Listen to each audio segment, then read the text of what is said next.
నమస్కారం. ఇక్కడ కొన్ని కొత్త విషయాలు ఉన్నాయి. మీకు చెప్పడానికి నేను చాలా సంతోషిస్తున్నాను. దక్షిణ అమెరికాలో పగటిపూట ఆకాశంలో ఒక అరుదైన ఉల్క కనిపించింది. అది చాలా ప్రకాశవంతంగా మెరిసింది. ఆ ఉల్కను అలబామా నుండి ఉత్తర కరోలినా వరకు చాలా మంది చూశారు. అట్లాంటాలో పెద్ద శబ్దం కూడా వినిపించింది. అది భూకంపం కాదు అని చెప్పారు. శాటిలైట్లలో కూడా దాని ఆనవాళ్లు కనిపించాయి. జర్మనీలో ఒక కొత్త విషయానికి కనుగొన్నారు. ఒక చిన్న నిద్ర మెదడుకు చాలా మంచిదని చెప్పారు. కేవలం 20 నిమిషాలు పడుకుంటే మనం కష్టమైన సమస్యలను త్వరగా పరిష్కరించగలం. అయితే ఈ నిద్రలో N2 అనే ఒక లోతైన దశకు వెళ్ళాలి. పరిశోధనలో నిద్రపోయిన వాళ్లు ఎక్కువ సమస్యలు పరిష్కరించారు. నిద్రపోని వాళ్లు తక్కువ సమస్యలు పరిష్కరించారు. అంటే కాసేపు నిద్రపోవడం వల్ల మన మెదడు బాగా పనిచేస్తుంది. అమెరికాలో ఒక కొత్త నిర్ణయం తీసుకున్నారు. ఇప్పుడు తాగునీటిలో ఫ్లోరైడ్ కలపడం ఆపేశారు.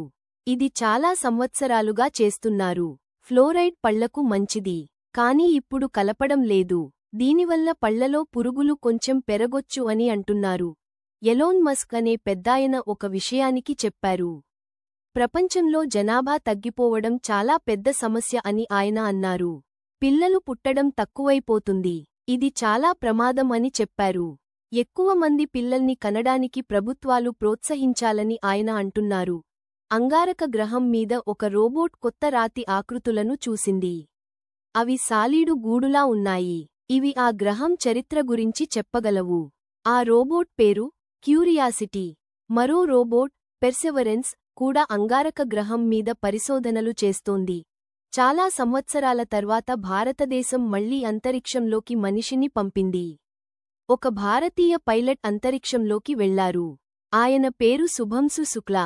ఆయన అమెరికా నుండి అంతరిక్షంలోకి వెళ్లారు. కొన్ని కొత్త ఫోటోలు బయటకి వచ్చాయి. ఆండ్రోమెడా గెలాక్సీ, వీల్ నెబ్యులా లాంటివి చాలా స్పష్టంగా కనిపిస్తున్నాయి. కొత్త టెలిస్కోప్లతో వీటిని చూశారు. ఇది మన విశ్వం గురించి చాలా విషయాలు తెలియజేస్తుంది. సిడ్నీలో తిమింగలాలు చాలా దగ్గరగా వస్తున్నాయి. ఇవి చాలా పెద్దవి. అందుకే అక్కడ ఫెర్రీలు ఆగిపోతున్నాయి. ప్రతి సంవత్సరం చలికాలంలో ఇవి ఒక చోటు నుండి ఇంకో చోటుకి వెళ్తాయి. ప్రాచీన మానవులు పడవలతో ప్రయాణం చేశారని ఒక పరిశోధనలో తెలిసింది. వాళ్లు సుమారు 30,000 సంవత్సరాల క్రితం తైవాన్ నుండి జపాన్కు వెళ్లారట. వాళ్లు చాలా చిన్న పడవలు వాడారు. వాళ్లు చాలా తెలివైన వాళ్లని ఇది చూపిస్తుంది. అమెరికాలో ఒక ఎలుగుబంటికి దంతానికి మెటల్ క్యాప్ పెట్టారు. అది ప్రపంచంలోనే అతిపెద్ద మెటల్ క్యాప్. ఆ ఎలుగుబంటి పేరు టండ్రా. దాని పన్ను విరిగింది. అందుకే డాక్టర్లు ఈ క్యాప్ పెట్టారు. క్రొయేషియాలో ఒక పాత చెక్క పడవ దొరికింది. అది చాలా పాతది. సముద్రంలో మునిగిపోయింది.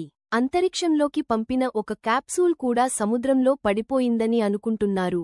ఇవి ఈరోజు కొత్త విషయాలు. మళ్ళీ కలుద్దాం.